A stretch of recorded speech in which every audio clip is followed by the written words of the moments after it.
Advances in equipment and training techniques have come a long way since the beginning of recreational scuba diving in the 1950s. So far, in fact, that almost anyone who is comfortable in the water can enjoy the spectacle of the underwater world. But this does not relieve divers of certain responsibilities with regards to your body and the aquatic environment. When scuba diving, you're not only experiencing a new set of sensations, you are also subjecting yourself to the physical laws that affect your body. The most important of these laws deal with the increased pressure of the aquatic environment. For example, right now you may not be aware of the air pressure surrounding your body because it is evenly applied in all directions. However, when you go underwater, the weight of the water will become obvious. A liter of seawater weighs about 1.03 kilograms, or 64 pounds per cubic foot. Fresh water weighs 1 kilogram per liter, or 62.5 pounds per cubic foot, approximately 800 times heavier than air. Air pressure is defined as force per unit area and is commonly expressed in bar in the metric system, and pounds per square inch, psi, and atmospheres in the imperial system. For each additional 10 meters or 33 feet of descent, another bar or atmosphere of pressure is added to the pressure on your body. While our bodies are primarily liquid, approximately 70% by volume, the liquid portions of the body are considered to be incompressible for recreational divers. However, the other 30% of our body is air and will compress and expand when the pressure changes. The most important law you will learn in diving is Boyle's Law. Boyle's Law states, if the temperature remains constant, the volume of a gas will vary inversely as the absolute pressure and the density will vary directly. Or more simply stated, as pressure increases, volume decreases, and as pressure decreases, volume increases.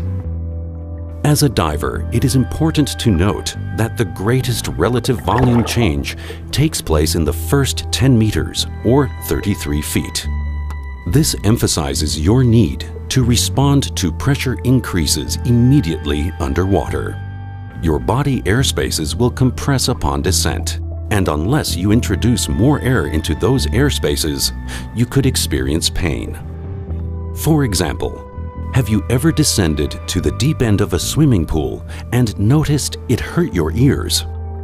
Your ears are one of those body airspaces that you will learn how to equalize. This increasing pressure is referred to as squeeze. Ear squeeze is the most common and also the easiest to prevent. Pain is the primary symptom when the eardrum and its connective tissue are under stress, and this pain should never be ignored. Pain is an indication that some tissue damage may already be taking place. As you descend underwater, you will feel external pressure pressing on the tympanic membrane, pushing the eardrum inward.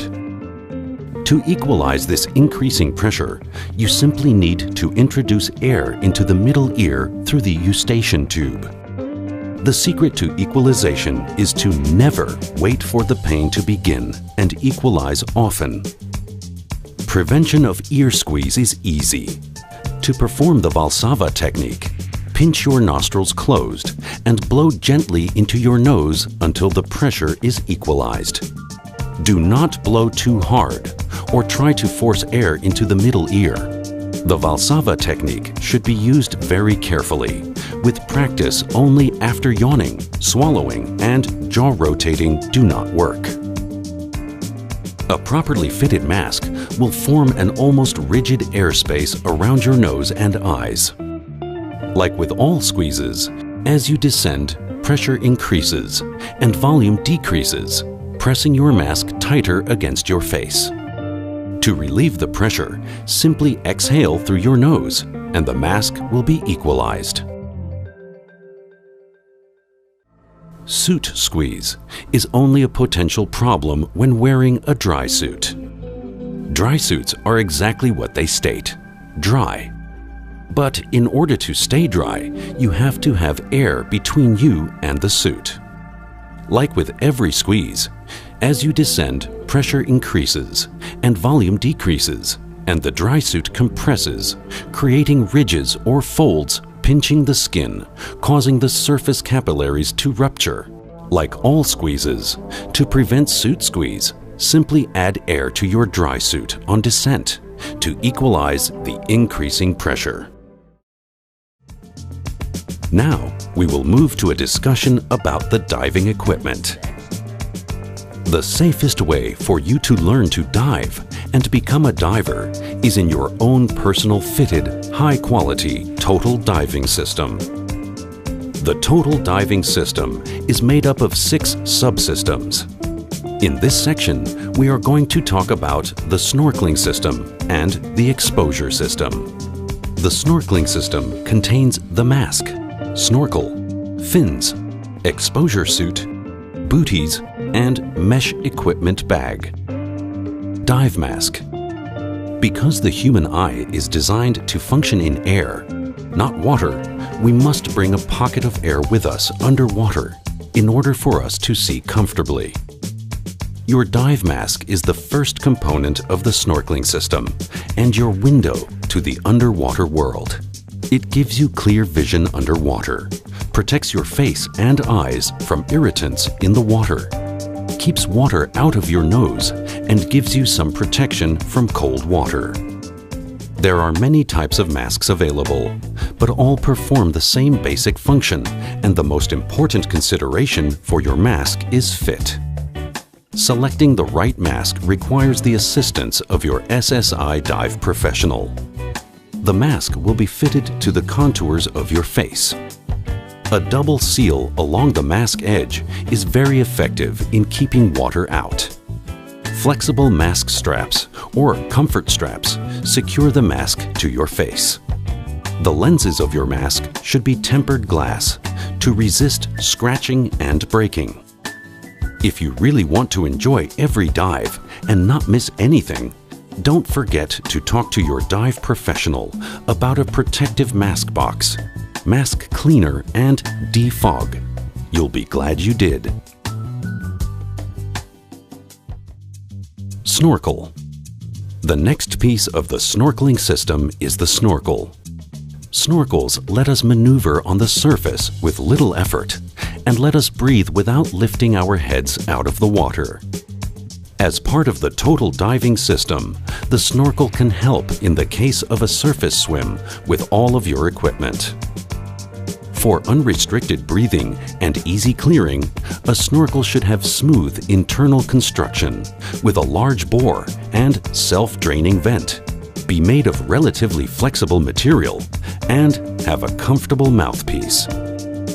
The snorkel is attached to the left side of the mask. When using your snorkel, it should point straight up when you are looking down. This position provides the diver with a relaxed and constant view of the beauty below and easy breathing. Scuba fins. Unlike swimmers, snorkelers and scuba divers do not use their arms for propulsion. Scuba fins provide 100% of your propulsion. Scuba fins allow you to move through the water with a minimum amount of effort, substantially increasing the power of the bare foot. There are 2 types of scuba fins: full foot and open heel. Full foot fins are designed for warm water and are generally worn without scuba boots. Open heel fins are designed to be worn with scuba boots and used in all types of diving. The open heel model is adjustable for close, comfortable fit. Fins that are too tight will cause cramping, and loose-fitting fins may cause blisters or fall off while kicking. Your SSI dive professional will work with you and make sure you get the best fin for the type of diving you will be doing. The second component of the total diving system is the exposure system. On land, you wear layers of clothing to protect you from heat loss.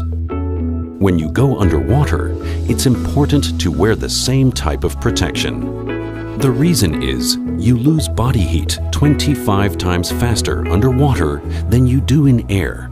And as you will learn in Section 4, it's important to stay warm throughout your dives. Exposure suits are known as wetsuits, dry suits, dive skins, and rash guards. These garments are made from a variety of materials that are designed to protect the diver in all ranges of water temperature. The most important feature in an exposure suit is proper fit. Your suit should fit like a second skin, long enough in the arms, legs, and body. Ask your SSI dive professional to show you the different options for the type of diving you will be doing. Gloves or mitts are how you protect your hands against the cold and injury. In cold water, gloves ensure the manual dexterity needed to operate your diving equipment and protect the diver's hands from abrasion or irritants in the water. There are different types and thicknesses designed for a variety of diving conditions. However, gloves or mitts are not an invitation to touch marine life and coral underwater. Hood. A hood can also be added for extra warmth. The greatest heat loss areas are your head, torso, underarms, and groin. So, by adding protection in these areas, body warmth can be maintained. Safety flag and float. Some countries and states have laws that require divers to mark their position underwater with a float and dive flag. The diving flag signals to coming boats, "Diver down, keep clear, cut down your speed." The flag should be displayed only when divers are actually in the water. Check with your SSI dive professional for the rules that apply to dive floats and flags in your area. Mesh bag. You're probably wondering how you're going to transport this equipment to and from the dive site. The best bag for the actual dive site is a mesh bag. Not only does it hold all of your equipment, it also makes it easy to rinse it after diving and allows it to breathe and dry. Maintaining your equipment is important. After every dive, thoroughly rinse your equipment with fresh water and allow it to dry in a cool, well-ventilated area out of direct sunlight. Store your equipment in a cool, dry place and never in extreme heat or cold. If you want to learn more about taking care of your equipment, ask your SSI dive professional about the SSI Equipment Techniques course. The aquatic environment is a beautiful and exciting place. The techniques you will learn to maneuver and remain safe and comfortable underwater will be different than you have ever known. When you swim today, you use all limbs for forward motion. Once you become a diver, you will become part of the environment, with your arms to your sides, allowing your fins to do all the work. This streamlined posture will let you glide effortlessly through the water. Add a mask and snorkel, and you will become one with the water. With your face submerged, all the air you will need will come through your snorkel. Vision underwater changes in unique ways. There is an interesting optical illusion called refraction. Light rays bend as they pass from air through water and magnify objects by about 1/3. This means that an object 1 meter or 3 feet away will appear closer and fish will appear larger. Additionally, the deeper you dive, the warm colors red, orange, and yellow will virtually disappear, and your eyes will only see blues and purples. This is called absorption. Many variables will affect visibility underwater: refraction, illumination, absorption, diffusion, and turbidity. All of these factors can make the same dive site look very different throughout the day. Depending on where you dive, Water temperatures can range from around 0 degrees Celsius or 30 degrees Fahrenheit to over 30 degrees Celsius or 80 degrees Fahrenheit. You may even encounter a temperature difference of 10 to 15 degrees Celsius or 20 to 30 degrees Fahrenheit between the surface and depth. This change in temperature is called a thermocline. Your SSI dive professional will share more information with you regarding thermoclines. Sound also behaves very differently underwater. Sound travels 4 times faster underwater and seems to come from all directions. Since we cannot talk underwater, we need to communicate by using hand signals. Pictured here are the most commonly used hand signals. OK, question and answer. Something is not OK. Go up. Go down. Stop. I am low on air. Please review these hand signals before heading to the pool or view them on SSI's free smartphone app. We've covered many topics in this section. Remember, knowledge replaces fears and fantasies with correct information.